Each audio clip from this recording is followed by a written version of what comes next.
হরে কৃষ্ণ। তো আপনাদের লাস্টের ক্লাসে চতুর্থ অধ্যায় 34 নম্বর শ্লোক পর্যন্ত হয়েছিল বোধহয়।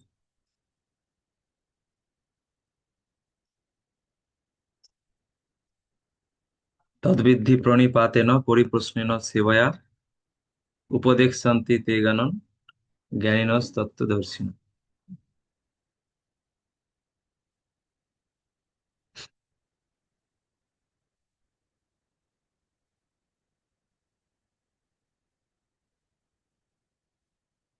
অর্থাৎ ভগবান এখানে বললেন যে প্রকৃত জ্ঞান লাভ হবে তখনই যখন বিনম্র চিত্তে সদ্গুরুকে প্রশ্ন করা হবে এবং আহ, তার কাছে অকৃত্রিম সেবা দ্বারা তাকে সন্তুষ্ট করা হবে। তো এইভাবে যখন কেউ গুরুদেবকে সন্তুষ্ট করবেন, তখন সেবার দ্বারা যখন গুরুদেবকে সন্তুষ্ট করবেন, তখন গুরুদেবের কাছে প্রশ্ন করলে গুরুদেব তাকে তত্ত্বজ্ঞান প্রদান করবেন।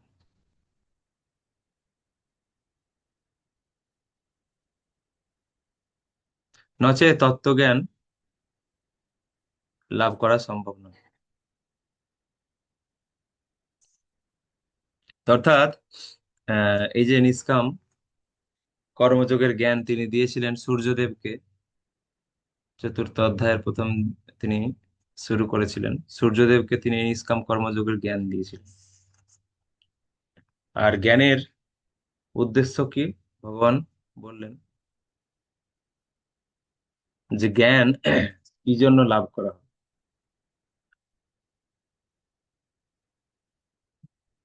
তিনি বলেছিলেন না, নিষ্কাম কর্মযোগের যে জ্ঞান, সেই জ্ঞানটা হচ্ছে প্রকৃত জ্ঞান। আর যজ্ঞ করার কথা বলেছেন, যজ্ঞ করার উদ্দেশ্য হচ্ছে এই নিষ্কাম কর্মযোগের জ্ঞান লাভ করা। এটাই যজ্ঞের উদ্দেশ্য।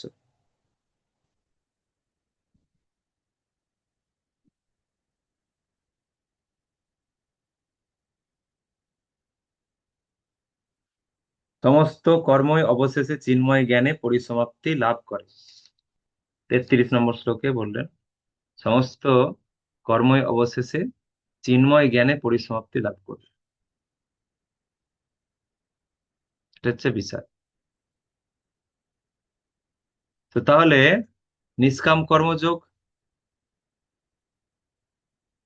বা দ্রব্যময় কর্মযোগ বা যে কোনো দেবযজ্ঞ বা যে কোনো ধরনের যজ্ঞ, এই সব কিছুর উদ্দেশ্য হচ্ছে চিন্ময় জ্ঞান লাভ করা। চিন্ময় জ্ঞানটা কি? চিন্ময় জ্ঞানটাই হচ্ছে নিষ্কাম কর্মযোগের জ্ঞান। সেটা যদি নিষ্কাম কর্ম করে কেউ লাভ করতে পারে তো খুবই ভালো। যদি না লাভ করতে পারে তাহলে বিভিন্ন ধরনের যজ্ঞ, সকাম যজ্ঞ হতে পারে, নিষ্কাম যজ্ঞ হতে পারে। তো সেই সমস্ত যজ্ঞের কথাও বলা হয়েছে। সেই সমস্ত যজ্ঞ করার উদ্দেশ্য হওয়া উচিত নিষ্কাম কর্মযোগের জ্ঞান লাভ করা, যেটাকে বলা হয়েছে চিন্ময় জ্ঞান। অর্থাৎ কেবলমাত্র ভগবানের উদ্দেশ্যে কর্ম করা উচিত। এই যে জ্ঞান, এই জ্ঞান যখন কেউ লাভ করবে তখনই সে প্রকৃত চিন্ময় জ্ঞান লাভ করেছে। বোঝা গেল? অর্থাৎ আমরা যা কিছু করছি না কেন, এই সব কিছু করার পরে যদি এই উপলব্ধি হয় যে ভগবানের উদ্দেশ্যে সমস্ত কর্ম আয়োজন করা উচিত, এবং সেইভাবেই প্ল্যান পরিকল্পনা করা উচিত যাতে সমস্ত কর্ম ভগবানের উদ্দেশ্যেই করা যায়। কিভাবে সেটা করা যায়? তো এই ধারণা বা এই উপলব্ধি যার মধ্যে দৃঢ়ভাবে উম, আবিষ্ট হবে, তিনি প্রকৃত চিন্ময় জ্ঞান লাভ করেছেন। আর এটা কখন সহজ হয়?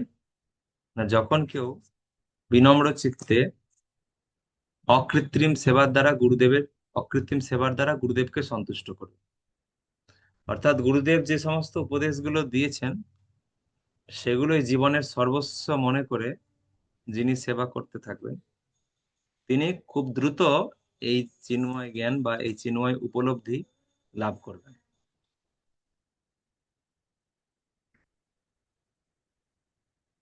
তাহলে সেই তত্ত্বদ্রষ্টা পুরুষ তোমাকে জ্ঞান প্রদান করবেন, ভগবান বললেন। সেই তত্ত্বদ্রষ্টা পুরুষ বলতে গুরুদেব, তিনি তোমাকে জ্ঞান প্রদান করবেন। কি জ্ঞান প্রদান করবেন? কি জ্ঞান প্রদান করবেন সেটা আমরা পরের শ্লোকে দেখতে পাবো।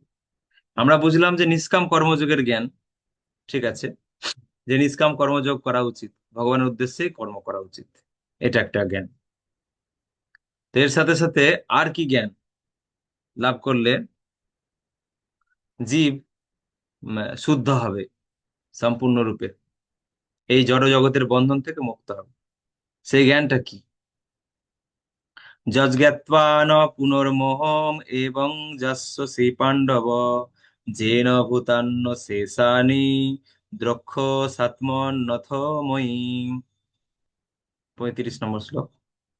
হে পাণ্ডব, এভাবে তত্ত্বজ্ঞান লাভ করে তুমি আর মোহগ্রস্ত হবে না, কেননা এই জ্ঞানের দ্বারা তুমি দর্শন করবে যে সমস্ত জীবই আমার বিভিন্ন অংশ, অর্থাৎ তারা সকলেই আমার। তাহলে এই জ্ঞান লাভ করে কি দর্শন করবে? যে তত্ত্বজ্ঞানের কথা বলা হলো, গুরুদেবের কাছ থেকে যেটা প্রাপ্ত হওয়া যাবে, সেই গুরুদেবের কাছ থেকে প্রাপ্ত হওয়া তত্ত্বজ্ঞান লাভ করে সে কি জানতে পারবে, সেটা এখানে বলা হয়েছে। এই জ্ঞানের দ্বারা তুমি দর্শন করবে যে সমস্ত জীব আমার বিভিন্ন অংশ, অর্থাৎ তারা সকলেই আমার। তার মানে এটাকে বলা হয় আত্মজ্ঞান, অর্থাৎ সমস্ত জীব হচ্ছে ভগবানের অংশ, সমস্ত জীব হচ্ছে ভগবানের অংশ। এই যে আত্মজ্ঞান, এইটা লাভ করবে। আমি নিজেও ভগবানের অংশ, ভগবানের দাস। বাকি সমস্ত মানুষ থেকে শুরু করে সমস্ত জীব, তারা সকলেই ভগবানের অংশ। এই জ্ঞান সে প্রাপ্ত হয়। এটাই হচ্ছে দিব্য জ্ঞান, হৃদয়ে প্রকাশিত। চক্ষু দান দিল যেই, জন্মে জন্মে প্রভু সেই, দিব্য জ্ঞান হৃদয়ে প্রকাশিত। এই দিব্য জ্ঞানটা হচ্ছে এই, যখন সে বুঝতে পারবে যে হ্যাঁ, প্রত্যেকেই হচ্ছে ভগবানেরই অংশ, কেউ আলাদা আলাদা কিছু নয়, সবাই ভগবান থেকে এসছে, ভগবানেরই অংশ। তখন কারো প্রতি আর কোনো হিংসা, দেশ, বিদ্বেষ, আর কোন রকম অনর্থ বা কোন রকম ভক্তি প্রতিকূল মানসিকতা তখন চলে যাবে। যখন আমরা তো জানলাম যে হ্যাঁ, সবাই ভগবানের অংশ, এটা একটা আলাদা জানা, আর উপলব্ধির মাধ্যমে জানা, এই দুটো আলাদা। উপলব্ধির মাধ্যমে জানা যে হ্যাঁ, সবাই ভগবানের অংশ, আর কেবলমাত্র গীতা পড়ে বা হরি কথা শুনে জানা, দুটো আলাদা।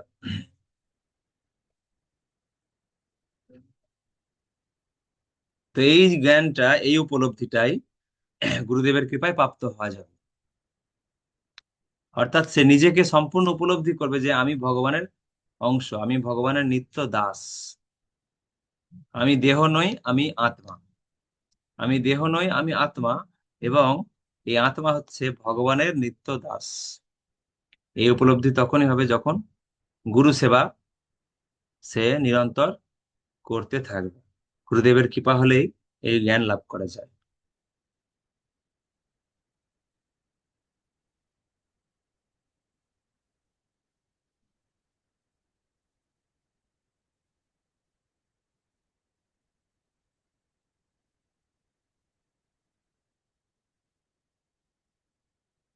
গুরু সেবা, প্রণিপাত, পরিপ্রশ্ন। প্রণিপাত মানে প্রণাম, পরিপ্রশ্ন মানে গুরুদেবের কাছে জানতে চাওয়া, আর সেবা,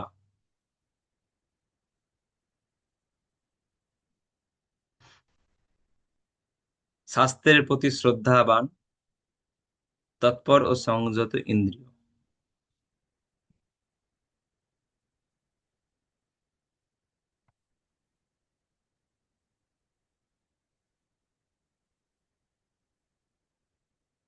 পরম তত্ত্বজ্ঞান লাভ করার জন্য কৃষ্ণ তত্ত্ববেত্তা গুরুদেবের শরণাগত হতে হয়। সুদৃঢ় বিশ্বাসে তার চরণাম্বুজে আত্মসমর্পণ করতে হয়। এবং সম্পূর্ণ নিরহংকারী হয়ে কৃতদাসের মতো তার সেবা করতে হয়। সদ্গুরুর সন্তুষ্টি বিধান করার মাধ্যমে আধ্যাত্মিক জীবনে উন্নতি লাভ করা যায়। আত্মসমর্পণ ও সেবা না করে কেবল প্রশ্ন করে কখনোই এই তত্ত্বজ্ঞান লাভ করা যায় না। তো আগে গুরুদেবের চরণে পুরোপুরি আত্মসমর্পণ, যে গুরুদেব আমার কোনো স্বার্থ নেই, আমার এই জীবনটা আপনার সেবার জন্যই বরাদ্দ। আমার এই জীবনটা আপনার সেবার জন্য আমি বরাদ্দ করতে চাই, উৎসর্গ করতে চাই। এই আত্মসমর্পণ, তারপরে সেবা, তারপরে প্রশ্ন, তখন তত্ত্বজ্ঞান লাভ করা যায়। বা প্রশ্ন না করলেও গুরুদেব যে সমস্ত উপদেশ দেবেন, আদেশ উপদেশ দিবেন, সেইটাই হচ্ছে তত্ত্বজ্ঞান।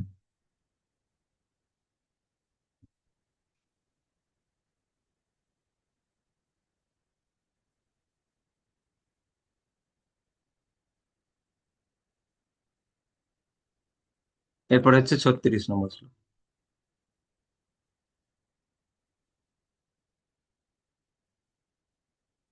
অপি চেদ অসি পাপেভ্যো সর্বেভ্যো পাপকৃত্তমঃ সর্বং জ্ঞান প্লবেনৈব বৃজিনং সম্ভরিষ্যসি।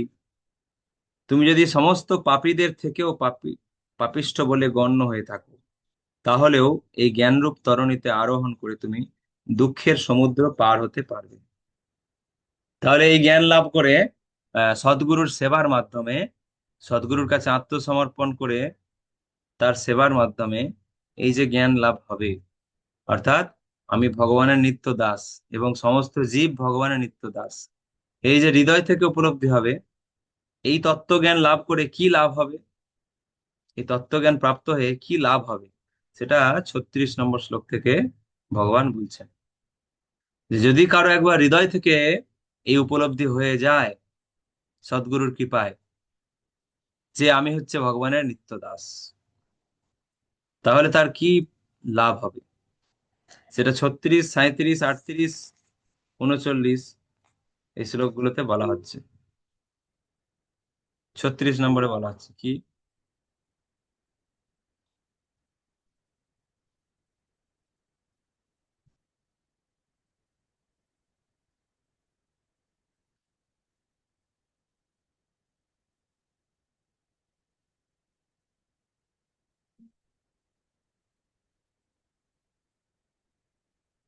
35-এ বলা হয়েছিল, 35 থেকে শুরু হচ্ছে।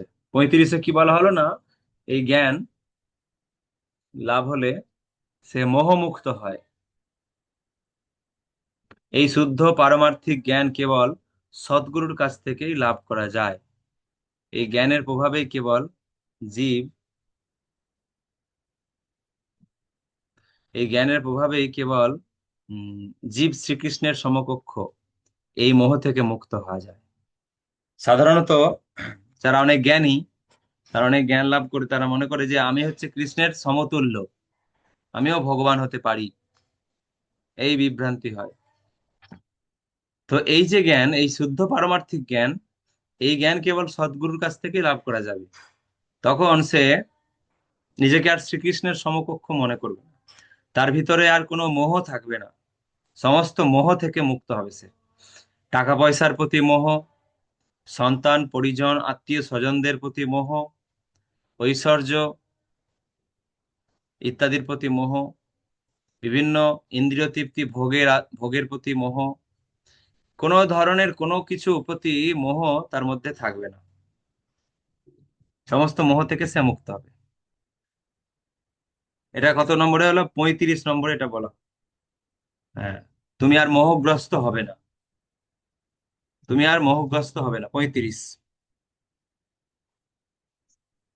তা আমাদের সেই মোহ মোহ থেকে যাচ্ছে কেন, না আমরা গুরু সেবা করছি না সেভাবে, গুরুদেবের চরণে আমাদের সম্পূর্ণ আত্মসমর্পণ এখনো হয়নি। গুরুদেবের কিছু কিছু সেবা আমরা হয়তো কিছু কিছু নির্দেশ পালন করছি, আবার কিছু কিছু নির্দেশ পালন করছি না, কিছু নির্দেশ পালন করছি, কিছু পালন করছি না। তো তার ফলে আত্মসমর্পণ অসম্পূর্ণ থেকে যাচ্ছে। তাই জন্য আমরা সেই আহ দিব্য জ্ঞান আমরা সেই হৃদয়ে লাভ করছি না। তার ফলে আমরা সম্পূর্ণ মোহমুক্ত হতে পারছি না। যখন সম্পূর্ণ গুরুদেবের প্রতি আত্মসমর্পণ হবে, গুরুদেবের প্রত্যেকটা নির্দেশ অক্ষরে অক্ষরে পালন করতে পারবো কঠোরভাবে, তখন সেই তত্ত্বজ্ঞান হৃদয় থেকে উপলব্ধি হবে। তখন অটোমেটিক মোহ চলে যাবে, মোহমুক্ত। 36, 36-এ কি বলা হলো না,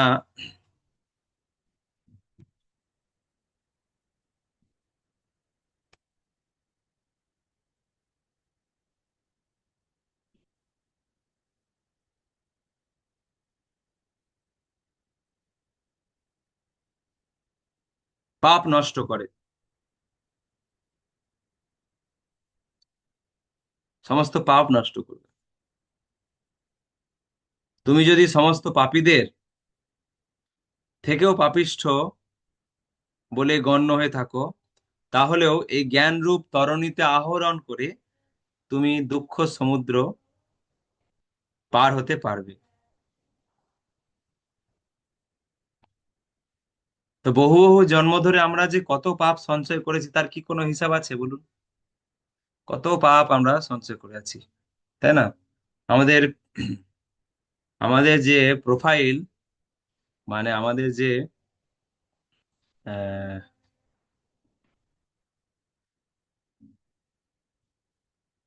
আমাদের প্রত্যেকের যে পাপ পুণ্য কর্মের যে অ্যাকাউন্ট, সে অ্যাকাউন্টে যে কি কি জমা হয়ে আছে, কত জমা হয়ে আছে, তার কোনো হিসাব আমরা জানি না, একমাত্র ভগবান জানে। একমাত্র ভগবান জানে। ভক্তি রসামৃত সিন্ধুতে আমরা যখন যাব, সেখানে আমরা পাবো যে কত ধরনের পাপ কর্ম, কত ধরনের কর্মফল হুম রয়েছে। প্রারব্ধ ফল, অপ্রারব্ধ ফল, উট, বীজ, ইত্যাদি ইত্যাদি। গান্ধারী আর ধৃতরাষ্ট্র, তারা 100 সন্তান সন্তানকে হারালো তারা। তো সেইটা 50 জন্ম আগের কর্মের ফল। 50 জন্মর পূর্বে তারা এরকম একটা হত্যা করেছিল, কোন একটা প্রাণী, 100 বাচ্চাকে হত্যা করেছিল, 100টা ডিম। সেই কর্মের ফল তারা 50 জন্ম পরে লাভ করলো। তাহলে আমাদের কোন জন্মে কোন কি ধরনের যে কর্মফল লুকিয়ে রয়েছে আমরা তো জানি না। কোন জন্মে কি কর্মফল লুকিয়ে রয়েছে আমরা তো কেউ জানি না। কিন্তু এই গুরুদেবের কৃপা হলে, এই জ্ঞান লাভ হলে, সমস্ত পাপীদের থেকেও পাপিষ্ঠ যদি হয়ে থাকে, তাও এই জ্ঞানরূপ তরণীতে আহরণ করে আহ, সমস্ত দুঃখ সমুদ্র পার হতে পারবে, মানে এই জড়জগতের বন্ধন থেকে সে মুক্ত হয়ে যেতে পারবে।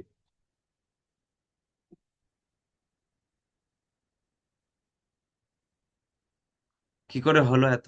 এত পাপ কর্মের ফল কোথায় যাবে? এত পাপ কর্ম যে করে এসেছি আমি, সেগুলো তাহলে কোথায় চলে যাবে? কোথায় গেল? শুধু গুরুদেবের সেবা, গুরুদেবের চরণে আত্মসমর্পণ করে সেই তত্ত্বজ্ঞান লাভ করলেই এত পাপ কর্ম ফল চলে যাবে? তো ভগবান বলছে হ্যাঁ, সমস্ত পাপ কর্ম ফল একেবারে পুড়ে ছাই হয়ে যাবে, ভস্মীভূত হয়ে যাবে। 37 নম্বর শ্লোক। যথই ধাংসি সমিদ্ধ অগ্নির্ভস্মসাৎ কুরুতে অর্জুন, জ্ঞানাগ্নি সর্বকর্মাণি ভস্মসাৎ কুরুতে তথা। প্রবল রূপে প্রজ্বলিত অগ্নি যেমন কাষ্ঠকে ভস্মসাৎ করে, হে অর্জুন, তেমনি জ্ঞানাগ্নিও সমস্ত জড় কর্মফলকে দগ্ধ করে ফেলে। যত আমরা কর্মফল করে এসেছি সেগুলো সব দগ্ধীভূত হয়ে যাবে। দগ্ধীভূত মানে বুঝতে পারছেন?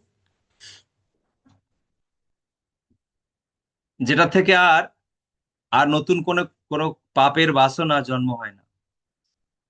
সাধারণত আমরা এমন এমন কর্ম, আমরা যে কর্মগুলো করছি, বিভিন্ন ধরনের বাসনা অনুযায়ী আমরা কর্ম করছি, বিভিন্ন ধরনের বাসনাকে আমরা চরিতার্থ করছি।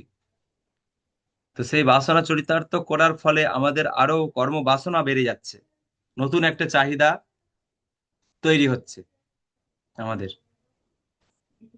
তো এই চাহিদাগুলো কোনোটা পাপ কর্ম করাচ্ছে, কোনোটা পুণ্য কর্ম করাচ্ছে। তাহলে নতুন করে আবার কর্মফল তৈরি হয়ে যাচ্ছে। পাপ করলেও কর্মফল, আর পুণ্য করলেও কর্মফল। তা নতুন করে আরো কর্মফল তৈরি হয়ে গেল। কেন না, কিছু কর্ম আমরা করে এসেছি যেগুলো হৃদয়ে আহ, বিভিন্ন বাসনা তৈরি করে, বীজ। সেগুলো বীজ রূপে সঞ্চিত থাকে। আর বীজ থেকে এক সময় অঙ্কুর বের হবে। তো সেই পাপের বীজ তৈরি হয়ে থাকে। ওই যে বলছিলাম, কূট বীজ, প্রারব্ধ অপারব্ধ, এই বীজ। পাপ, পাপ হয়তো করছে না, কিন্তু পাপের বীজ ভেতরে রয়েছে। পাপ করার বাসনা ভেতরে রয়েছে। খারাপ কিছু বাসনা ভেতরে রয়েছে, কারো ক্ষতি করা, কিছু ভুল কাজ করা। এই যে এর মানসিকতা রয়েছে। হয়তো হয়তো আহ, সেই কর্ম করতে পারছে না, কিন্তু সেই রকম মানসিকতা রয়েছে, লোভ লালসা রয়েছে পাপ কর্ম করার। তো এগুলো কি হবে, পরবর্তীতে ভবিষ্যতে হয়তো এগুলো পাপ কর্ম করতে বাধ্য করবে। তো সেগুলো বলা হয় বীজ। বীজ রূপে অনেক সময় হৃদয়ে সঞ্চিত থাকে। তো ভগবান বলছে সবকিছু ভস্মীভূত করবে, কূট বীজ প্রারব্ধ অপ্রারব্ধ সব। যেমন একটা বীজ যদি লাগিয়ে দেওয়া হয়, জল দিতে থাকা হয়, এক সময় সেটা গাছ হবে। এক সময় সেটা গাছ হবে, অঙ্কুরিত হবে। কিন্তু এই বীজটাকে যদি পুড়িয়ে দেওয়া হয় একেবারে, আহ, একটা কড়াতে, বালি, বালি নিয়ে সে বালিকে গরম করে সে বালিতে যদি বীজটাকে ভেজে দেওয়া হয়, তাহলে কি হবে? পুরোপুরি যদি বালিতে বীজটা ভেজে দেওয়া হয়, তাহলে সেই বীজটা থেকে আর কোনোদিন অঙ্কুর বেরোতে পারবে না। মানে পুরো তার ভেতরে সবকিছু ভস্মীভূত হয়ে গেল। তো সেই রকম হৃদয়ে যত ধরনের পাপের বীজ বা কর্মফল সঞ্চয় হয়ে আছে, ভগবান বলছে সদ্গুরুর কৃপায়, সদ্গুরুর প্রতি সম্পূর্ণ আত্মসমর্পণ সেবার মাধ্যমে এই সব কিছু ভস্মীভূত হয়ে যায়, দগ্ধ হয়ে যায়। এটা হচ্ছে আর একটা ফল, 2 নম্বর।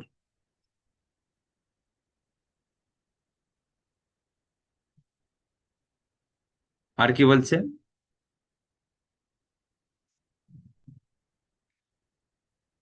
সমস্ত, হ্যাঁ, তাৎপর্যে বলছে প্রভুপাদ যে শুধু পাপকে ধ্বংস করে তা নয়, পুণ্যকেও ধ্বংস করে।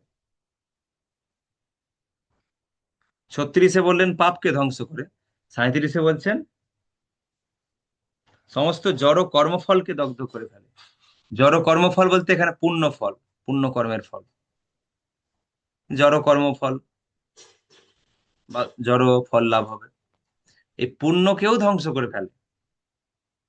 মানে আপনি যত ভালো কর্ম করেছেন, সেই ভালো কর্মের ফল স্বরূপ আপনি হয়তো কিছু সুখ ভোগ করবেন, আপনার জন্য কিছু সুখ বরাদ্দ রয়েছে। কিন্তু সেই সুখটাও এই জড়জগতের বন্ধনের একটা কারণ। পুণ্য কর্মফলকেও দহন করে তাদের ভস্মে পরিণত করে।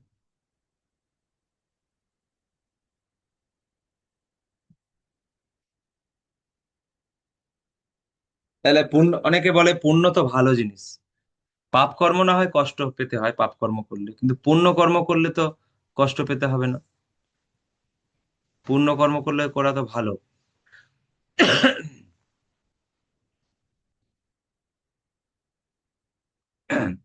তাই তো, নাকি কি বলেন? পুণ্য কর্মের কি অসুবিধা আছে? পুণ্য কর্ম করলে তো সুখ আছে। আমরা তো সবাই সুখ চাই। আমরা তো কেউ দুঃখ চাই না, আমরা সবাই সুখ চাই, সুখী হতে চাই, তাই না?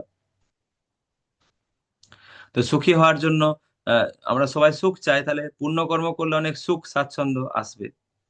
তো এতে সমস্যা কোথায়? পুণ্য কর্মফলকেও ভস্মীভূত করার কিছু দরকার আছে, বলুন তো? পুণ্যকর্ম যদি ভস্মীভূত হয়ে যায়, তাহলে আমাদের তো অনেক লোকসান হবে। যে যা, আমার জন্য কিছু সুখ বরাদ্দ ছিল, তো সেটাও ধ্বংস হয়ে গেল। বলুন, অনুপম গোপাল।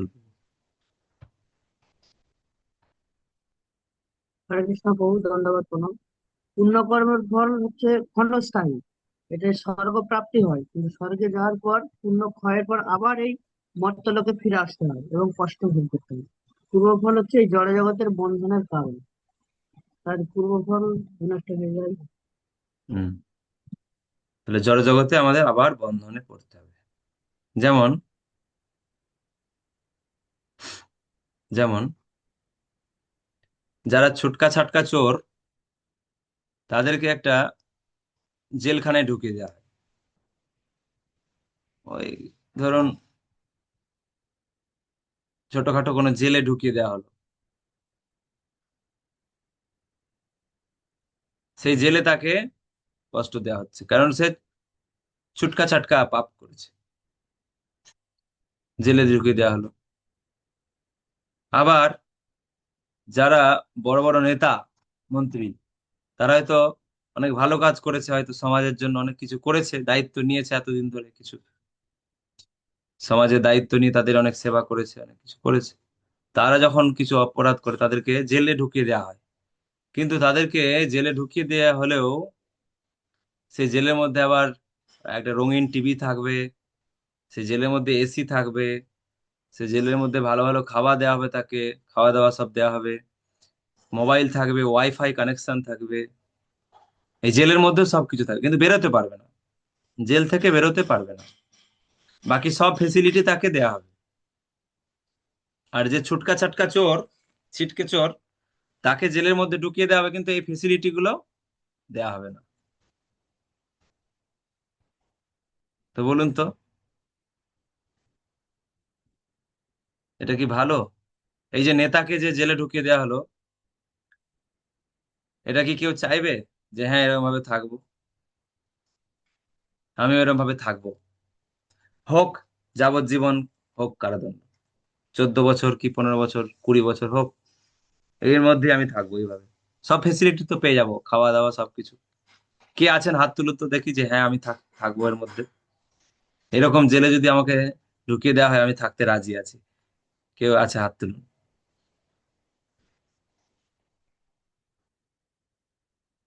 কেউ থাকতে পারবেন না, কেননা সেটা একটা বদ্ধ অবস্থা। হুম, বাইরে বেরোতে পারবে না, বদ্ধ, সেটা একটা বন্ধন। তদ্রূপ পাপ কর্ম করলে প্রচুর কঠোর শাস্তি পেতে হবে, ওই ইয়ের মতো, ছিটকে চোরের মতো। সেখানে তাকে জেলের মধ্যে আহ, অনেক খাটানো হবে, পরিশ্রম করানো হবে, অনেক কাজ দেওয়া হবে, ইত্যাদি ইত্যাদি। পোড়া রুটি খাওয়ানো হবে, ভালো কিছু পাবে না সে, কষ্ট পেতে হবে। তো সেটাও বদ্ধ অবস্থা। আর ভালো পুণ্যকর্ম করলে তাকে, হ্যাঁ, সেই জড়জগতে অনেক সুযোগ সুবিধা পাবে, অনেক সুখ স্বাচ্ছন্দ্য লাভ করবে। সে হয়তো সুন্দর দেখতে হবে, বা সে হয়তো অনেক ঐশ্বর্যবান হবে, ঐশ্বর্যবান হবে বা রূপবান হবে, বা উচ্চ কুলে জন্ম হবে, বা তার অনেক গুণবান হবে, অনেক গুণ থাকবে। এইগুলোর মাধ্যমে সে অনেক যশ প্রতিষ্ঠা, অনেক সুখ স্বাচ্ছন্দ্য লাভ করবে। হলেও তাকে এই জড়জগতের বন্ধনেই থাকতে হবে। এই হচ্ছে বিষয়। একই, একটা পাখিকে যদি লোহার খাঁচায় রাখা হয়, আর একটা পাখিকে যদি সোনার খাঁচায় রাখা হয়, একই তো বিষয়। লোহার খাঁচা, সোনার খাঁচা, দুটোই বদ্ধ অবস্থা। তো পুণ্যকর্মটা হচ্ছে বদ্ধ অবস্থা।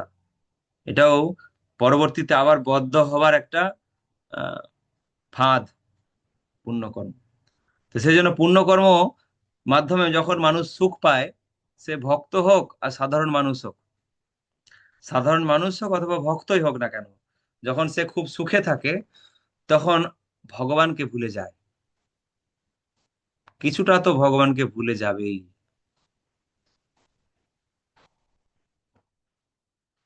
এই ভাই ফোঁটায় যখন দিদি, ভাই, বোন, দাদা সব একসাথে খাওয়া দাওয়া, ফোঁটা, কত আনন্দ। তো ভগবানকে কতটা মনে ছিল বলুন তো, তাই না? ভাই ফোঁটা বলুন, জামাই ফোঁটা বলুন, যাই বলুন, কত কত উৎসব আনন্দ মানুষ করে বেড়ায়। তো সেই সময় ভগবানকে কতটা মনে রাখা হয়, তাই না? এটা আমার কথা নয়, এটা কুন্তী দেবীর কথা। কুন্তী দেবী যখন ভগবানকে প্রার্থনা করেছেন তখন উনি বলেছেন, জন্ম ঐশ্বর্য শ্রুত শ্রীভি। জন্ম মানে উচ্চকুলে জন্ম, এটা পুণ্য ফলে পাওয়া যায়। ঐশ্বর্য মানে অনেক সুখ, অর্থ, প্রতিপত্তি, এটাও পুণ্য ফলে পাওয়া যায়। জন্ম ঐশ্বর্য শ্রুত শ্রীভি, তারপরে আহ সুন্দর রূপ, হুম, আর হচ্ছে অনেক গুণ। ভালো ভালো কেউ গাইতে পারে, কেউ ভালো রান্না করতে পারে, বা কেউ ভালো ম্যানেজমেন্ট করতে পারে, বা কেউ কারো মন জয় করে নিতে পারে কোনোভাবে কথার দ্বারা। বিভিন্ন গুণ আছে, তো গুণবান। আর শ্রী, শ্রী মানে সৌন্দর্য। কারো খুব কেউ খুব সুন্দর দেখতে, তার রূপের দ্বারা সে অনেকের কাছ থেকে অনেক গুরুত্ব পায়, এটা একটা সুখ। তাহলে এই যে জিনিসগুলো, হ্যাঁ, উচ্চকুলে জন্ম, সৌন্দর্য লাভ, তারপরে অ- অর্থ ঐশ্বর্য লাভ, আর হচ্ছে হ্যাঁ উচ্চ গুণ সম্পন্ন, সেটা বিদ্যা হতে পারে, শিল্প হতে পারে, গান বাজনা, অনেক কিছু হতে পারে, যে কোনো। অনেক হয় না, খুব অল্প পড়ে অনেক ভালো রেজাল্ট করে, অল্প পড়াশোনা করে অনেক বেশি রেজাল্ট করে, অনেক খুব দ্রুত ডিগ্রি লাভ করে, চাকরি পেয়ে যায়। এগুলো বিদ্যা, উচ্চ বিদ্যা। এগুলো সব হচ্ছে পুণ্য ফল। তো এইগুলো কুন্তী দেবী বলছে, এইগুলো থাকলে কখনো মানুষ আপনাকে আকুল ভাবে ডাকতে পারে না। হ্যাঁ, ডাকছে, ভক্তরাও ডাকছে, যাদের মধ্যে অনেক, যাদের এই সমস্ত পুণ্য ফলগুলো রয়েছে, তারা হয়তো অনেক সুখে আছে, সে অবস্থাতে হয়তো ভগবানকে ডাকছে। কিন্তু সেই ডাকা, আর যখন একজন নিঃস্ব, যার এই কোনো কিছুই নেই, এই চারটে জিনিস যার নেই, সে হয়তো নিচ কুলে জন্ম, দেখতে হয়তো কুৎসিত, টাকা পয়সাও নেই, দরিদ্র, এবং কোনো গুণ নেই, কিছুই নেই, সেরকম একটা ভক্ত, তার যে ভগবানের প্রতি আকুলতা, সে যখন জপ করবে, তাৎপর্যে প্রভুপাদ বলেছে, ওই কুন্তী দেবীর এই শ্লোকের তাৎপর্যে প্রভুপাদ বলছে যে সর্বস্ব নিঃস্ব হয়ে একজন যখন হরিনাম করবে, জপ করবে, তার যে জপের আকুলতা, আর সবকিছুতে পরিপূর্ণ হয়ে একজন হরিনাম করবে, তার সেই জপের আকুলতা, হ্যাঁ, আকাশ পাতাল তফাৎ। আকাশ পাতাল তফাৎ, হবেই না, যতই চেষ্টা করি আমার হবেই না। কারণ সেই আকুলতা আসবে না। হ্যাঁ ভগবান, তুমি ছাড়া আমার আর কিচ্ছু নেই, এই যে আকুলতা চলে আসে। তো এইটা হচ্ছে বিষয়, সেই জিনিসটা কখনো মানুষ অর্জন করতে পারে না, চেষ্টা করে। সেই জন্য কুন্তী দেবী বলছে, আমাকে এই ধরনের দুঃখ আপনি প্রদান করুন, তাহলে আপনার প্রতি আমার যে আকুলতা আসবে, সে আকুলতার দ্বারাই আমি আপনার কাছে পৌঁছে যেতে পারবো, আপনার কাছে ফিরে যেতে পারবো। তো সেই জন্য ভক্তি এমন একটা জিনিস, ভগবান এখানে বলেছেন যে সদ্গুরুর সেবার মাধ্যমে যে জ্ঞান, এটা এমন জিনিস যার দ্বারা এই সমস্ত সুখের সুযোগ এটাও নষ্ট হবে, মানে পুণ্য ফল এটাও নষ্ট হবে, আর পাপ কর্মের ফল দুটোই নষ্ট হবে। হৃদয় থেকে তীব্র তীব্র ভক্তি, তীব্র আহ আকুলতা বেরিয়ে আসবে ভগবানের প্রতি। ভগবানের প্রতি তীব্র নিষ্ঠা, তীব্র আকুলতা, ভক্তি বেরিয়ে আসবে। ওইটাই দরকার, ওইটাই দরকার। 37 নম্বর শ্লোকে এই জন্য বলা হলো, এটা পুণ্য ফলকেও ধ্বংস করে দেয়।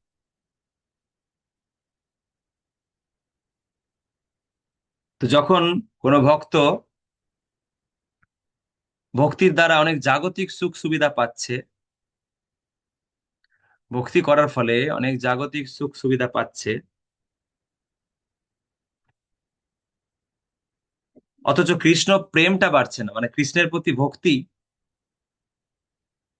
সেটা কিন্তু বাড়ছে না, অথচ জাগতিক জাগতিক সুখ সুবিধা, বিষয় আশয় এগুলো বাড়ছে। তাহলে বুঝতে হবে যে তার পুণ্যকর্ম বাড়ছে। মানে সে হয়তো ভাবছে আমি ভক্তি করছি, ভগবানের সেবা করছি, কিন্তু ভগবানের সেবা করার পিছনে যদি কারো মনের অনেক চাহিদা থাকে, কৃষ্ণ সন্তুষ্টি চাহিদা ছাড়া অন্য যে কোনো চাহিদা, ব্যক্তিগত স্বার্থ কিছু যদি থাকবে, তাহলে সেই ভক্তিটাকে আর ভক্তি বলা যাবে না, সেটা তখন পুণ্য কর্মে পরিণত হবে। সেটা যে কোনো কিছু হোক না কেন। কেউ হয়তো হরিনাম জপ করছে কিন্তু বিষয় চিন্তা করছে, বিষয়ের প্রতি তার এখনো লোভ লালসা আছে, জড় সুখ ভোগের প্রতি লোভ লালসা আছে, তাহলে সেই হরিনাম জপটা পুণ্য কর্ম হয়ে যাবে। একাদশী পালন করছে কিন্তু সে ভাবছে এই একাদশীটা করে আমি অনেক ভালো ফল পাবো, তাহলে সে একাদশীটা পুণ্য কর্মে পরিণত হয়ে যাবে। গঙ্গা স্নান করছে, গঙ্গা স্নান করার উদ্দেশ্য হচ্ছে কৃষ্ণ খুশি হবে, কৃষ্ণ ভক্তি লাভ করব, এই উদ্দেশ্য যদি থাকে তাহলে সেটা ভক্তি। আর যদি এই উদ্দেশ্য না থাকে, যে গঙ্গা স্নান করছি আমার পাপগুলো সব ক্ষয় হবে, পাপগুলো ক্ষয় হবে, তাই জন্য গঙ্গা স্নানে যাচ্ছি, তার মানে এটা পুণ্য হয়ে যাবে, এটা পুণ্য ফল হয়ে যাবে। তো খুব সূক্ষ্ম বিষয়। তখন ভগবান বলছে যে উম, নিষ্কাম কর্মযোগের মাধ্যমে গুরুদেবের সেবা করলে পাপ পুণ্য সবই ক্ষয় হবে, তবেই হৃদয় থেকে সেই শুদ্ধ ভক্তির আনন্দটা উপলব্ধি হবে। তারপরে 38 নম্বর শ্লোক।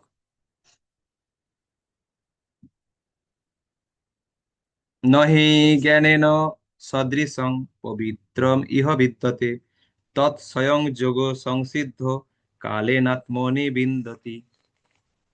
এই জগতে চিন্ময় জ্ঞানের মতো পবিত্র ও মহিমান্বিত আর কিছুই নেই। এই জ্ঞান সমস্ত যোগের পরিপক্ক ফল। ভগবত ভক্তি অনুশীলনের মাধ্যমে যিনি সেই জ্ঞান আয়ত্ত করেছেন, তিনি কাল ও ক্রমে আত্মায় পরা পরা শান্তি লাভ করেন।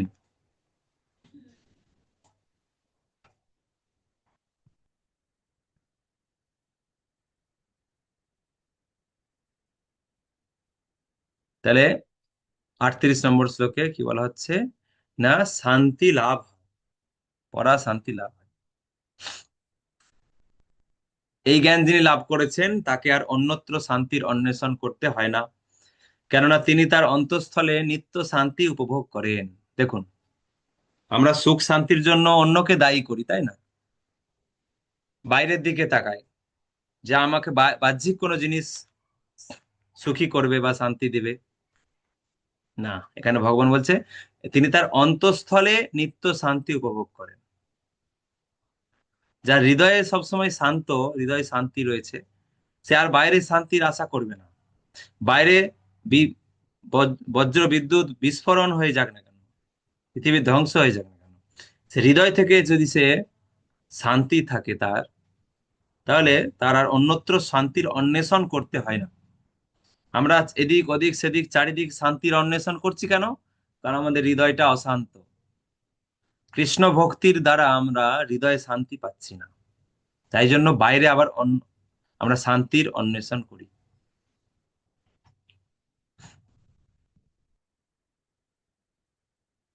যে আজকে মনটা ভালো লাগছে না, একটু বাজার থেকে বাদাম কিনে আনি, সল্টলেট, সল্টেড লবণ, সল্টেড কি বাদাম নাকি চলো কিনে আনি, কিনে এনে খাই, সল্টেড বাদাম কিনে এনে ভোগ লাগিয়ে খাই। মনটা ভালো লাগছে না, একটু বাদাম চিবাই। অনেকে লেস কুরকুরে কিনে চলে এলো, নিয়ে ভোগ লাগিয়ে দিল। অনেকে আবার এগুলো ভোগ লাগায়, কুরকুরে লেজ, চলো একটু খাই। আজকে ওয়েদারটা ভালো নয়, চলো একটু খিচুড়ি করি, খিচুড়ি করে ভোগ লাগিয়ে খেয়ে নিই। তাহলে আমরা বাহ্যিক ভাবে শান্তি সুখ পাওয়ার চেষ্টা করি অনেক সময়, তাই না? কিন্তু আসলে আহ শান্তিটা তো হৃদয় থেকে আসে, এখানে বলা হচ্ছে পরা শান্তি লাভ করবে। যখন বুঝতে পারবেন যে এই জপের মালার ভিতরেই সবকিছু লুকিয়ে আছে, এই জপের ব্যাগটার ভিতরেই সব রয়েছে, এর বাইরে আর কিচ্ছু নেই। পুরো ভগবত ভক্তির যে আনন্দ, যে নির্যাস, যা কিছু শাস্ত্রে বলা হচ্ছে, যা সব এই জপের মালার ভিতরেই লুকিয়ে রয়েছে।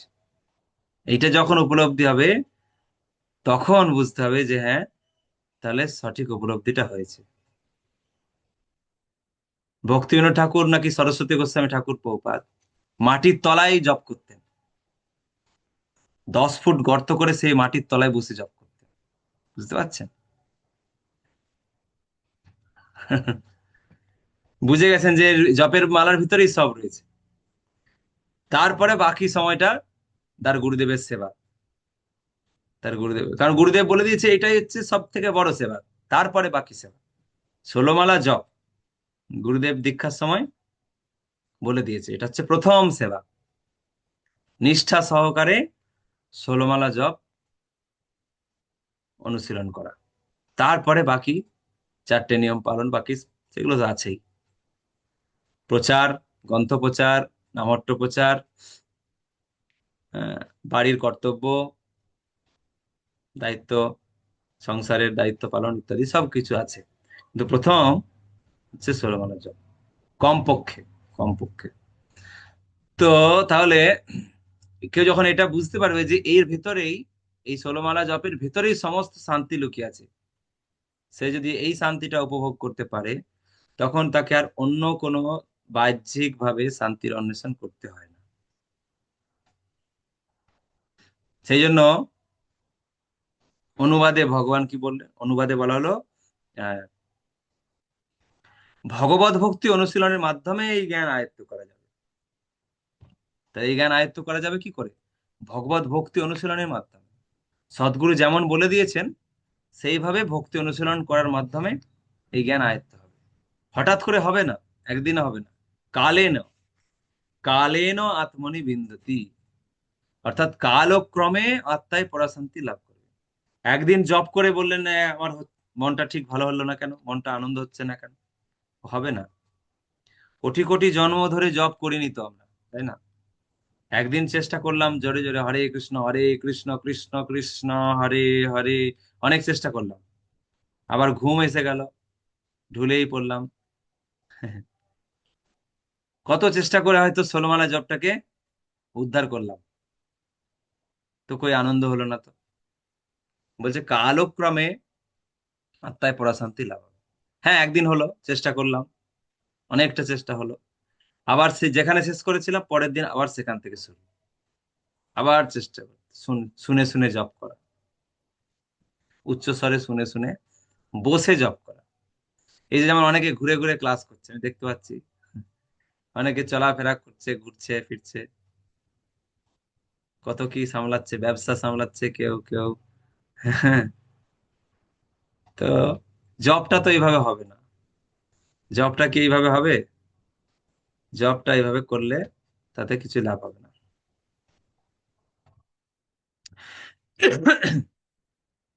ঘুরে ঘুরে, রান্না করতে করতে, বিজনেস করতে করতে নয়।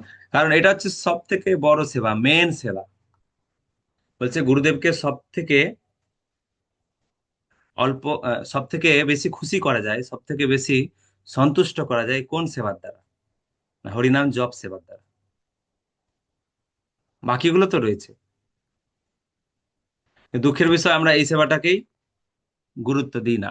বাদ বাকি অনেক সেবা হচ্ছে, করছি হয়তো, গুরুদেবের অনেক সেবা করছি, প্রচার ইত্যাদি ইত্যাদি অনেক কিছু করছি, কিন্তু যেটা মেন গুরুদেব খুশি হয় সব থেকে সেটা হচ্ছে হরিনাম জপ। সেটা হয়তো আমরা অতটা গুরুত্ব দিতে পারছি না। তো সেই জন্য তখন আমরা কি হবে না, পড়া শান্তি আমাদের আসবে না, পড়া শান্তি আসতে টাইম লাগবে। তো তাই এটাকে বলা হয়েছে কালক্রমে হবে। যদি কেউ অত্যন্ত সচেতন হয়, সিরিয়াস হয় এই বিষয়ে, তাহলে উম, কালক্রমে, অর্থাৎ খুব, তখন সে খুব তাড়াতাড়ি লাভ করবে। অভ্যাস করতে করতে করতে করতে সে বুঝতে পারবে 1 সপ্তাহ আগে আমার জবের কি দশা ছিল, 1 সপ্তাহ পরে জবের কি উন্নতি হয়েছে কিনা। দামোদর মাস তো আমাদের কেটে গেল, তাই না?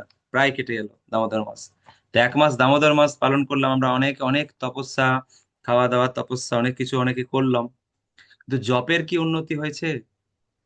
1 মাস পরে আমরা বিচার করব যে আমার দামোদর মাস পড়ার আগে যেরকম জব করতাম, 1 মাস পরে আমার জবের কতটা উন্নতি হয়েছে।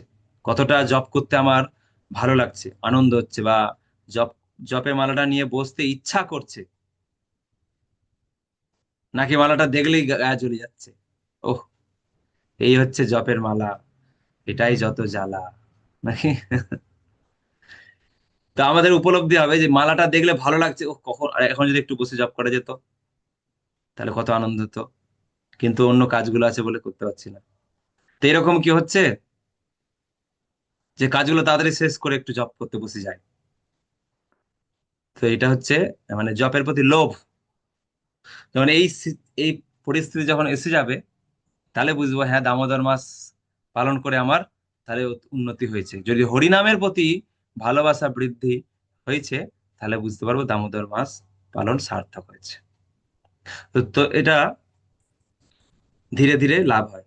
সেই জন্য এখানে ভগবান বলেছেন ভগবত ভক্তি অনুশীলনের মাধ্যমে, যিনি এই জ্ঞান আয়ত্ত করেছেন তিনি কালক্রমে আত্মায় প্রশান্তি লাভ করেন। তো ভগবত ভক্তির অনুশীলনের মূল যেটা বিষয় সেটা বললাম, বলার চেষ্টা করলাম, সেটা হচ্ছে হরিনাম। বাদ বাকি অন্যান্য সবই রয়েছে। তো এরপর ভগবান 39 নম্বর শ্লোকে কি বলছেন আমরা দেখব।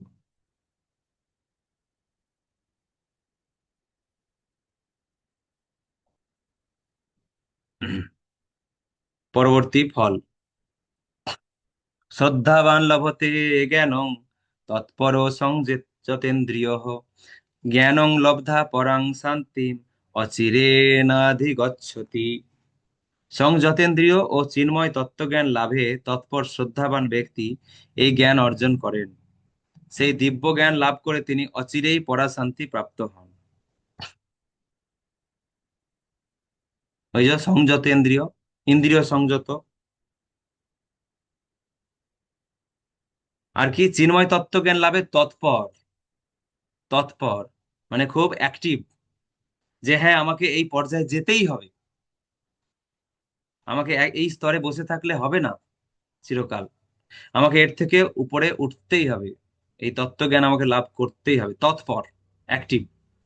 আর কি সংযতেন্দ্রিয়, ইন্দ্রিয়গুলোকে যেভাবে খুশি সে ব্যবহার করতে দেন না।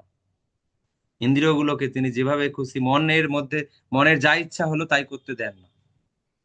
সংযতেন্দ্রিয় ও চিন্ময় তত্ত্ব জ্ঞান লাভে তৎপর শ্রদ্ধাবান ব্যক্তি এই জ্ঞান অর্জন করেন। না কোনটা বলছি, এটা তো বলা হলো 39।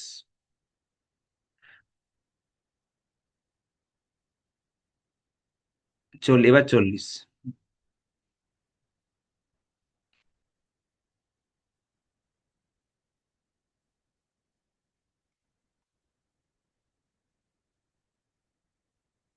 তো আর কি বলেছে না,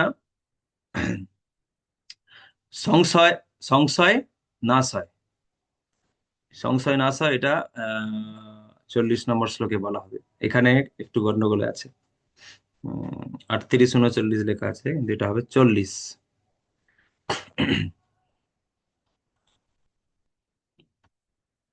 40 নম্বরে সংশয়ের কথা বলা হবে। তো এখানে বলা, আচ্ছা আগের শ্লোকে 38-এ বলা হলো পরাশান্তি লাভ হয়, আর 39 নম্বর শ্লোকেও বলা হলো অচিরেই পরাশান্তি প্রাপ্ত হন এই দিব্য জ্ঞান লাভ করে। সংযতেন্দ্রিয় শ্রদ্ধাবান লভতে জ্ঞানং তৎপর সংযতেন্দ্রিয়। শ্রদ্ধাবান, শ্রদ্ধাবান, তৎপর এবং সংযত ইন্দ্রিয়, তিনটা জিনিস বলা হলো।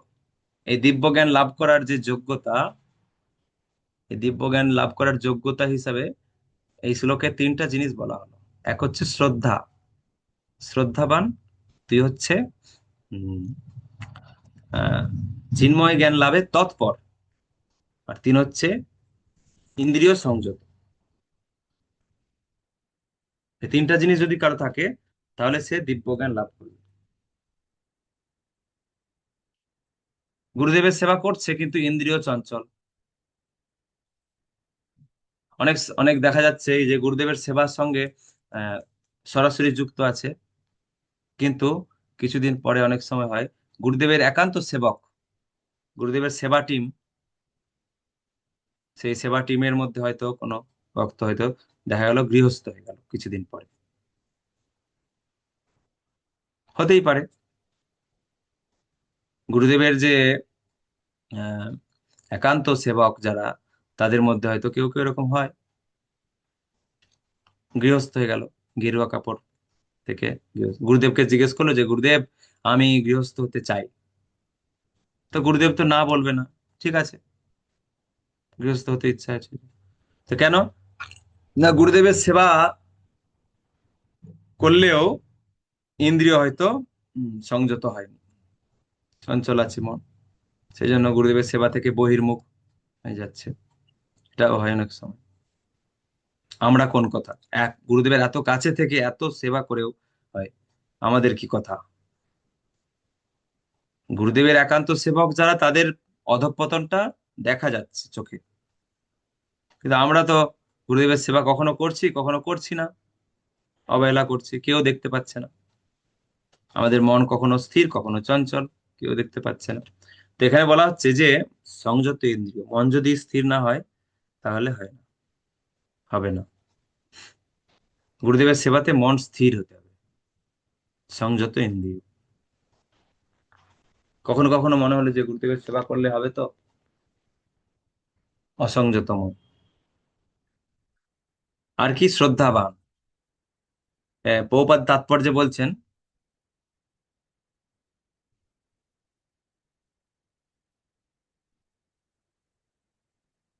শ্রদ্ধা, শ্রদ্ধার ব্যাখ্যা করেছেন প্রভুপাদ।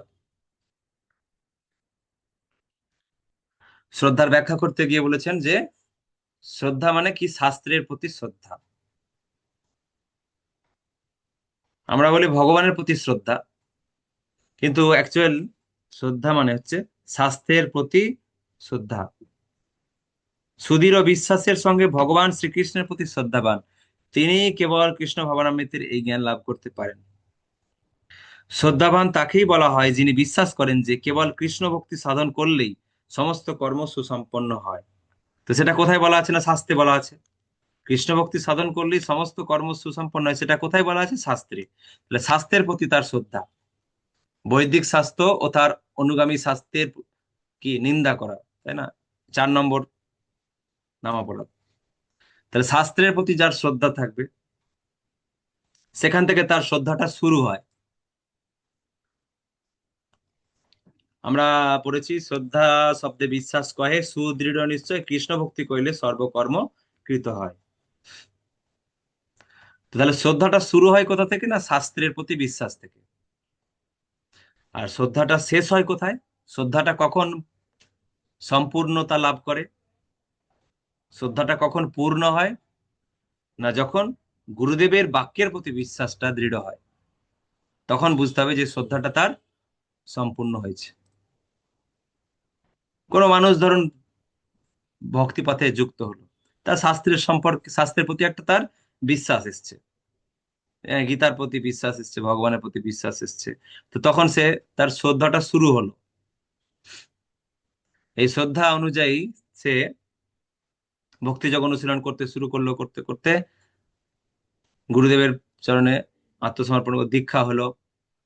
যখন গুরুদেবের বাক্যের প্রতি সম্পূর্ণ বিশ্বাস হবে যে হ্যাঁ গুরুদেবের বাক্য, গুরুদেবের নির্দেশটা পালন করলেই সর্বকর্মকৃত হয়, অর্থাৎ গুরু বাক্যের প্রতি শ্রদ্ধা, তখন বুঝতে হবে যে তার শ্রদ্ধাটা পরিপূর্ণতা লাভ করেছে।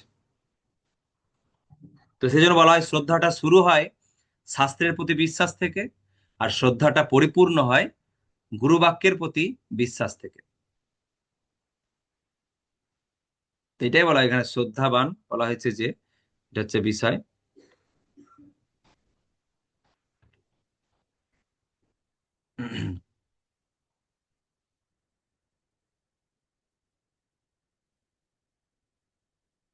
এরপর 40 নম্বর শ্লোক, আর কি কি ফল আছে।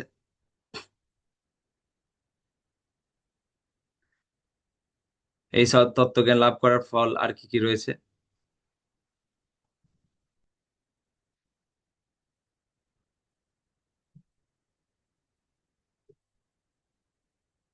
এই যেটা বলা হয়েছে 5 নম্বর, এটা 40 নম্বর। অজ্ঞ অজ্ঞ চ অশ্রদ্ধধানশ্চ সংশয়াত্মা বিনশ্যতি নায়ং লোকস্তি ন পরো ন সুখং সংশয়াত্মনঃ। অজ্ঞ ও শাস্ত্রের প্রতি শ্রদ্ধাহীন ব্যক্তি কখনোই ভগবত ভক্তি লাভ করতে পারে না, সে বিনাশপ্রাপ্ত হয়। কেননা সন্দিগ্ধ চিত্ত ব্যক্তি ইহলোকে বা পরলোকে সুখ ভোগ করতে পারে না। যদি সংশয় থাকে, যদি সংশয় থাকে গুরুদেবের বাক্যের প্রতি বা শাস্ত্রের প্রতি, তাহলে তার বিনাশ। পরমেশ্বর ভগবান শ্রীকৃষ্ণের মুখনিসৃত গীতার জ্ঞানকে যিনি অনুসরণ করেন, এই দিব্য জ্ঞানের প্রভাবে তার অন্তরের সমস্ত সংশয় বিদূরিত হয়, সমস্ত সংশয় চলে যাবে। গুরুদেবের নির্দেশ অনুযায়ী ভক্তিযোগ অনুশীলন করতে করতে তার সমস্ত সংশয় দূর হয়। আর যদি সংশয় থেকে যায় যে গুরুদেব যেটা বলেছেন ঠিক বলেছেন তো, এটা করলেই হবে তো, এই সংশয় থাকলেই সেখান থেকে তার বিনাশ শুরু হবে। অর্থাৎ ভগবানের প্রতি যতটা বিশ্বাস, গুরুদেবের প্রতিও সমপরিমাণ বিশ্বাস, সমপরিমাণ বিশ্বাস গুরুদেবের বাক্যের প্রতি। আর এই স্টেজটা, এই স্তরে মানুষ আসবে কখন? যখন সে ভগবত ভক্তি অনুশীলন করতে থাকবে। গুরুদেবের নির্দেশটা অনুশীলন করতে করতেই গুরুদেবের নির্দেশের প্রতি বিশ্বাস তৈরি হবে। এরকম নয় যে অন্য কিছু করলে বিশ্বাস তৈরি হবে না, গুরুদেবের নির্দেশটা পালন করতে করতেই বিশ্বাস তৈরি হবে। যেমন ওষুধ খেতে খেতে ওষুধের প্রতি বিশ্বাস তৈরি হয়, যে হ্যাঁ এই ডাক্তারটা সত্যিই ভালো, সেই ডাক্তারের ওষুধ খেতে খেতে তার প্রতি বিশ্বাস তৈরি হবে। সেই রকম গুরুদেবের নির্দেশ পালন করতে করতেই সেই সংশয় চলে যাবে, সমস্ত সংশয় নাশ হবে। আর যদি সংশয় থাকে স্বাস্থ্যের প্রতি বা গুরুদেবের প্রতি, তাহলেই মুশকিল।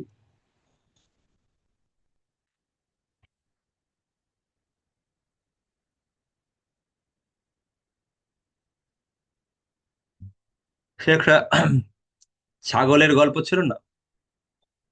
ছাগল, ছাগল ক্রেতা ছাগল কিনে নিয়ে যাচ্ছে,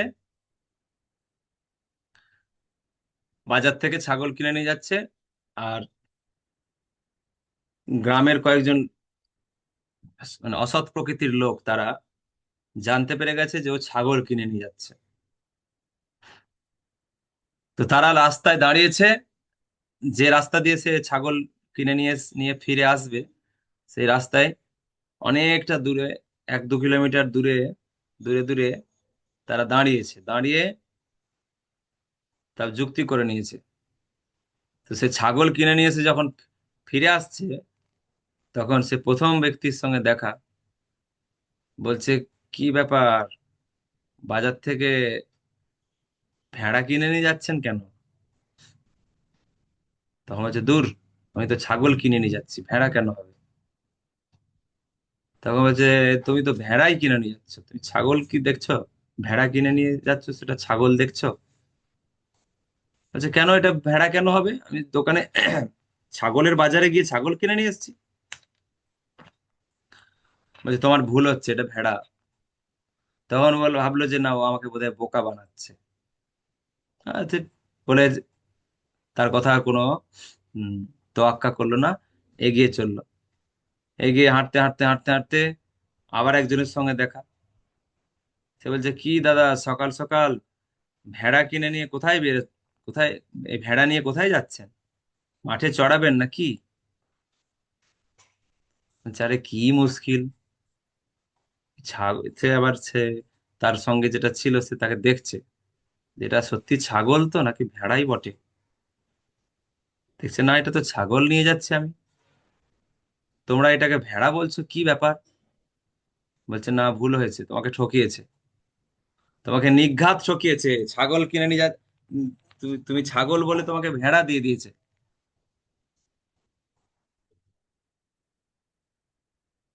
তখন সে বলল, না না, এটা হতে পারে না, এটা তো ভেড়ার মতো লাগছেও না তো, ছাগলই তো। দিয়ে চলে গেল। মোটামুটি একটু সন্দেহ তৈরি হলো, কিন্তু সংশয় তৈরি হলো। তারপরে কিছুটা গিয়ে যে আরো খানিকক্ষণ পরে তৃতীয় বন্ধু তার সঙ্গে দেখা। সে বলছে, কি ব্যাপার, সকাল সকাল ভেড়া নিয়ে কোথায় চড়লেন? ভেড়া চড়াতে বেরিয়েছেন নাকি? আমার বলছে, ধুত তেরিকে, সত্যি সত্যি তাহলে ভেড়াই নিয়ে যাচ্ছে বোধহয়। ভেড়াই দিয়ে দিয়েছে আমাকে ভুল করে। হ্যাঁ, ছাগলের প্রতি আমার তো অনেক মোহ আছে, সেই জন্য বোধহয় আমি ভেড়াটাকে ছাগল দেখছি।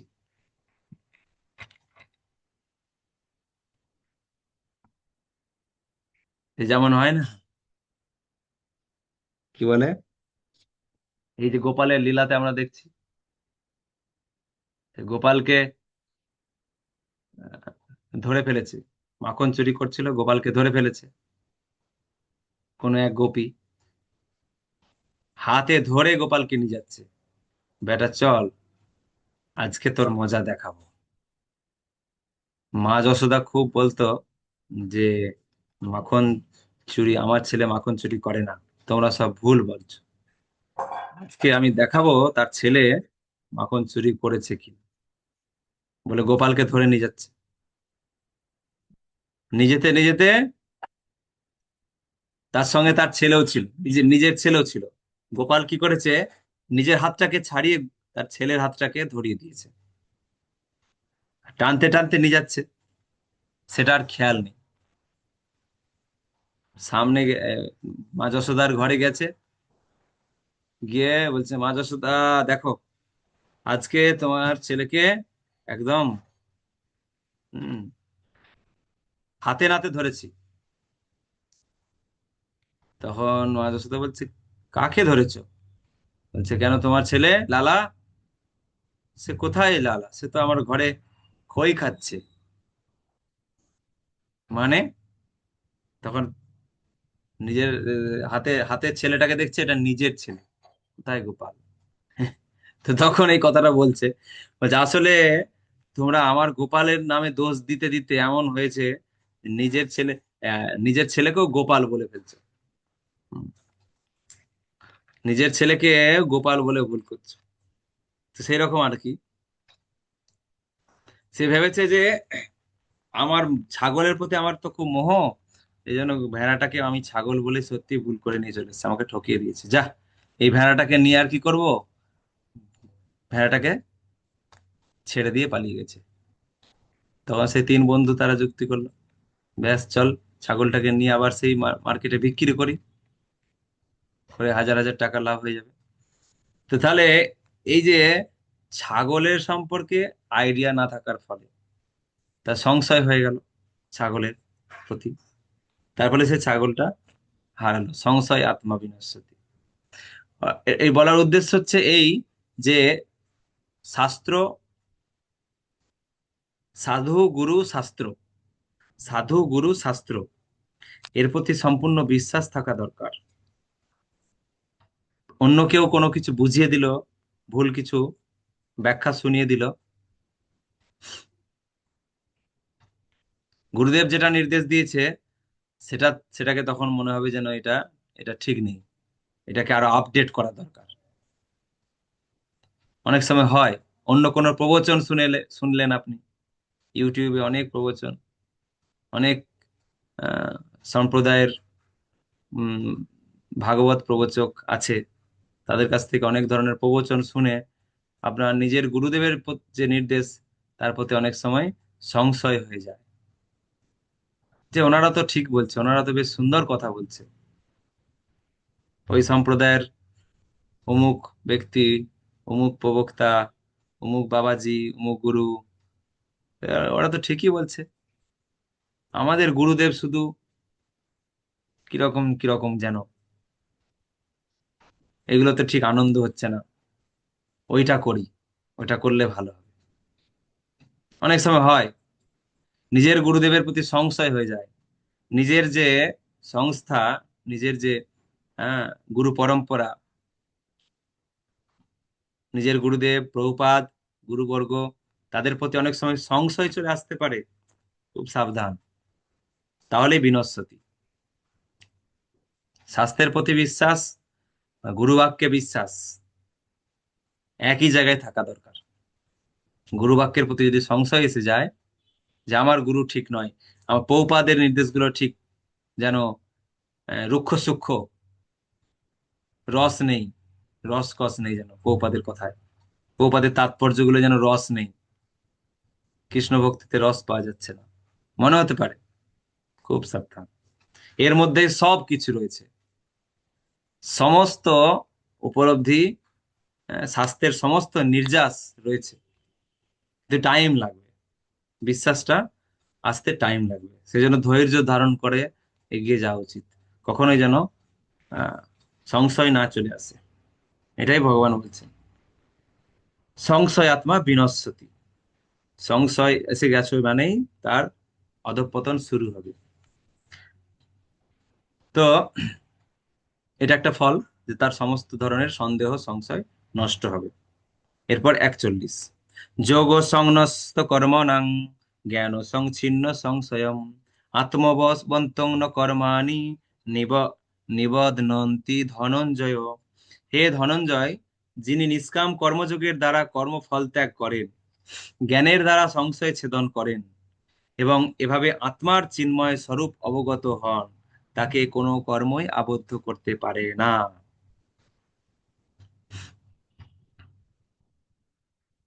দুটো কথা বলা হলো, কর্মফল ত্যাগ হবে কিভাবে? নিষ্কাম কর্মযোগের দ্বারা। সেই ঘুরে ফিরে একই জায়গায় আসছে ভগবান। চতুর্থ অধ্যায় শুরু করেছিল, সূর্যদেবকে নিষ্কাম কর্মযোগের জ্ঞান দিয়েছিলেন, সেখান থেকে শুরু হলো চতুর্থ অধ্যায় জ্ঞানযোগ। সমস্ত জ্ঞান, সমস্ত কর্ম, সমস্ত যজ্ঞ চিন্ময় জ্ঞানে পরিসমাপ্তি লাভ করে। চিন্ময় জ্ঞান লাভ হয় সদ্গুরুর সেবার মাধ্যমে। সদ্গুরুর সেবার মাধ্যমে চিন্ময় জ্ঞান লাভ হলে সে কি কি, তার কি কি লাভ হয় বলা হলো, সংশয় নাশ হয়, পাপ পূর্ণ দুটোই নষ্ট হয়, সমস্ত কর্মফল ভস্মীভূত হয়, পরা শান্তি লাভ করে, এগুলো হলো। লাস্টে আবার বললেন যে নিষ্কাম কর্মযোগের কথা আবার বললেন। তো নিষ্কাম কর্মযোগের জ্ঞানের কথাই বলা হচ্ছে, কর্মফল ত্যাগ হয়ে যায় নিষ্কাম কর্মযোগের দ্বারা, এটা হচ্ছে বিষয়। তাহলে নিষ্কাম কর্মযোগ আর কর্মফল ত্যাগ একই কথা, অনুবাদটা লক্ষ্য করুন। যিনি নিষ্কাম কর্মযোগের দ্বারা কর্মফল ত্যাগ করেন, তাহলে কর্মত্যাগ আর কর্মফল ত্যাগ কিন্তু একই জিনিস নয়। কর্মত্যাগ মানে কর্ম, সমস্ত কর্মকে বর্জন করে বিশ্রাম নেওয়া, সেটা আলাদা। আর কর্মফল ত্যাগ আলাদা। কর্মফল ত্যাগ আর নিষ্কাম কর্মযোগ একই কথা। তা নিষ্কাম কর্মযোগের দ্বারা সমস্ত কর্মফলের বাসনা তিনি ত্যাগ করেন। আর সমস্ত সংশয় কি করে নষ্ট হয় না? জ্ঞানের দ্বারা, চিন্ময় জ্ঞানের দ্বারা। তাহলে ভক্তিযোগ অনুশীলন করাও দরকার, যেটা নিষ্কাম কর্মযোগ, আর শাস্ত্র অধ্যয়ন করাও দরকার। নিয়মিত শাস্ত্র অধ্যয়ন, গুরু বাক্য শ্রবণ কীর্তন আর ভক্তিযোগ অনুশীলন,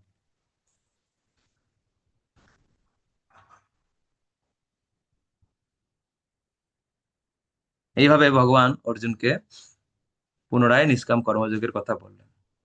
এরপর 42, তস্মাৎ জ্ঞান সম্ভূতং হৃৎস্থং জ্ঞান সিনাত্মনঃ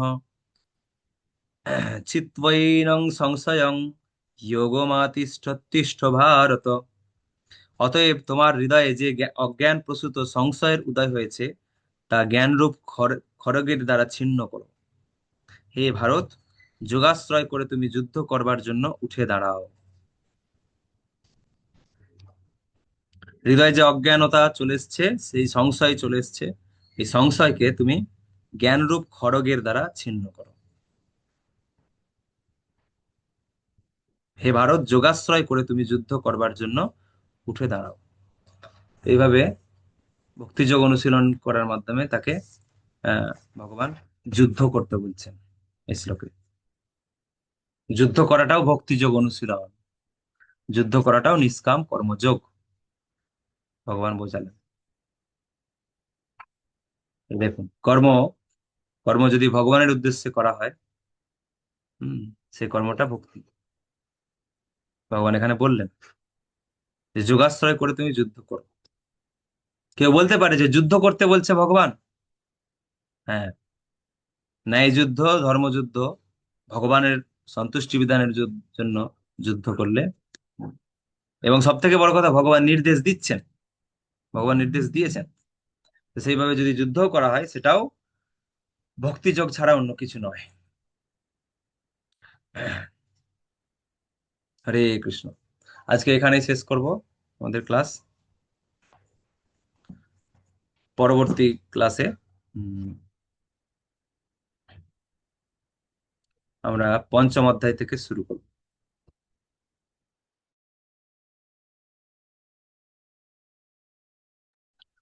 পঞ্চম অধ্যায় থেকে শুরু করব কর্ম সন্ন্যাস যোগ।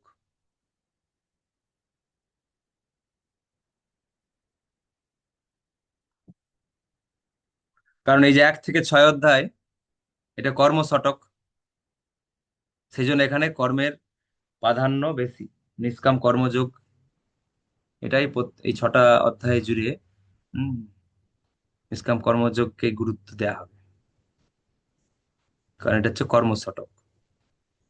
তা পঞ্চম অধ্যায় থেকে আমরা পরের ক্লাসে শুরু করব, সেখানেও কর্ম সন্ন্যাস যোগ।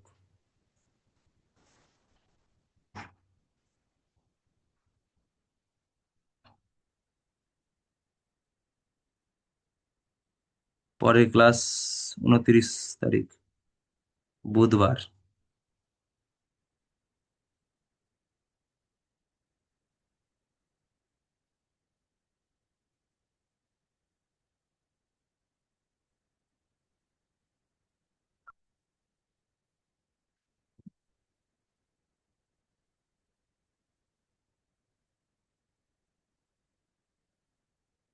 তো যদি ক্লাস হয় তাহলে মেসেজ দেব, আর যদি ক্লাস না হয় তাহলেও মেসেজ দেব।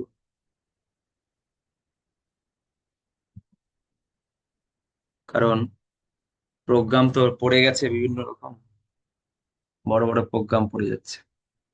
পরের পরের ক্লাসের দিনে, বুধবারে, উম, আমাদের মেদিনীপুরে আসছেন কো রিজিনাল ডিরেক্টর পূজ্যপাদ পদ্মনেত্র প্রভু।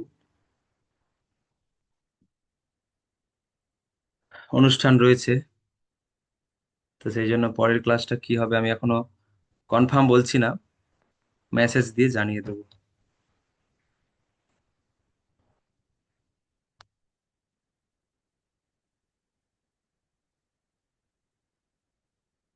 মঙ্গলবার দিন আপনারা ক্লাস করতে পারবেন?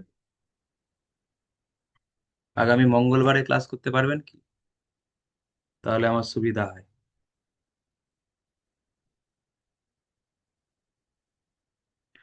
আগামী মঙ্গলবারে যদি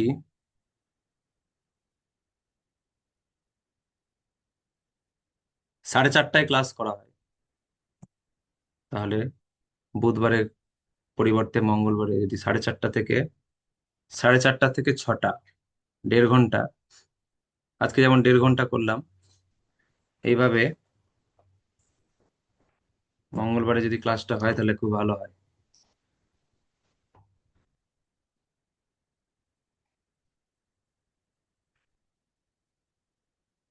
বলুন।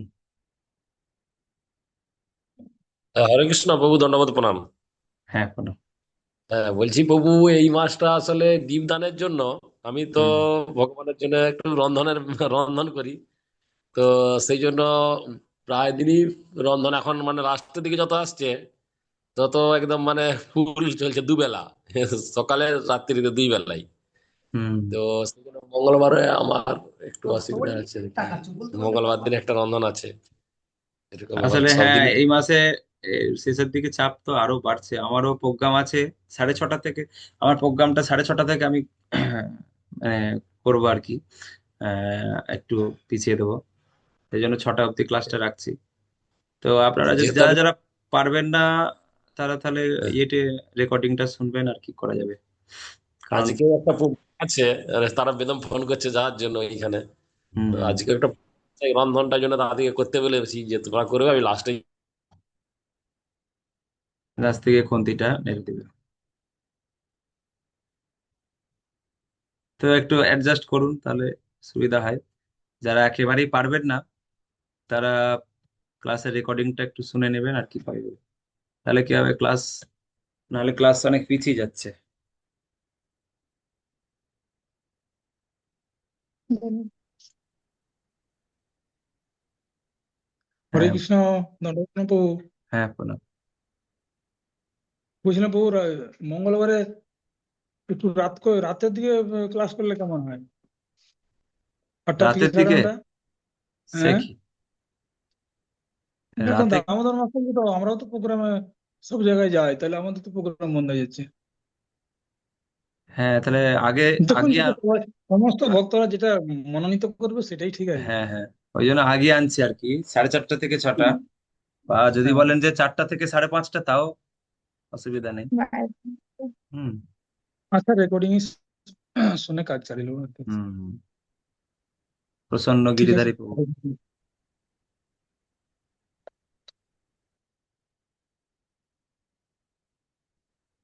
আনমিউট করুন। হুম। মঙ্গলবার যদি 4:30 থেকে কোনো অসুবিধা নেই, তো ভালো টাইম। সন্ধ্যের আচ্ছা। পরে দীপদানি গুলো, প্রোগ্রাম গুলো সন্ধ্যের পরেই থাকছে। হুম হুম তো হুম। 4:30 7টা থেকে ভালো। ঠিক আছে। তারক জনার্দন প্রভু।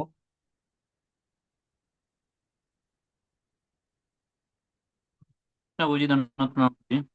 বলছিলাম প্রভু, সানডেতে ক্লাসগুলো করবেন বলছিলেন। সানডে ক্লাস হলে তো কলেজ স্কুল সব ছুটি থাকে, সেই সানডে সময়টা ক্লাস একটু করব। ভালো হয়।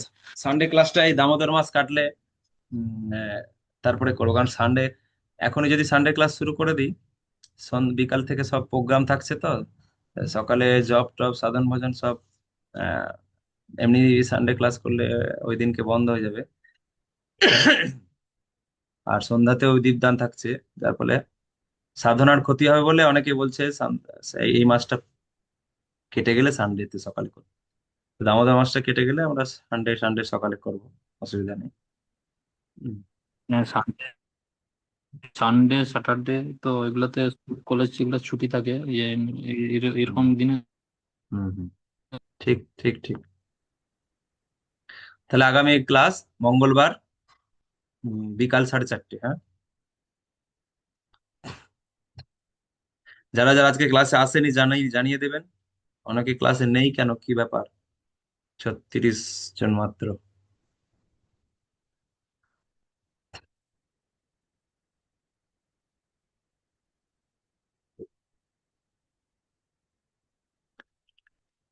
অনেকের এখনো ভিডিও অফ আছে দেখছি। ভিডিও অন রেখে ক্লাস করা অভ্যাস করবেন আপনারা। আচ্ছা, আর একটা কথা, মহাকরুণ প্রভু তো দেহ রেখেছেন, ওনার স্ত্রী কি আছেন আজকে ক্লাসে? মহাকরুণ মুকুন্দ প্রভুর স্ত্রী, আহ প্রেমরূপ শ্যামা দেবী দাসী, উনি কি ক্লাসে আছেন? ওনার ওই ওখানকার কেউ আছেন? প্রেমরূপ শ্যামা দেবী দাসী মাতাজি, কেউ যদি থাকেন তাহলে হাত তুলুন তো।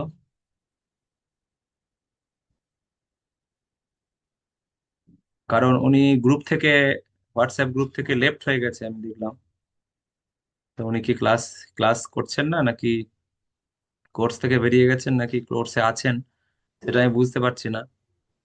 তো আপনারা যদি কেউ থাকেন, তাহলে একটু জেনে নেবেন যে উনি কোর্সে আছেন কিনা। যেহেতু গ্রুপ থেকে বেরিয়ে গেছে, আমি ফোন করছিলাম, পেলাম না, ইনকামিং বন্ধ আছে ফোনে। ঠিক আছে। ছিল প্রপাদ কি, শ্রীমদ ভগবদ গীতা যথাযথ কি, সমবেত ভক্তবৃন্দ কি, নিতাই গৌর প্রেমানন্দে হরি হরি বল।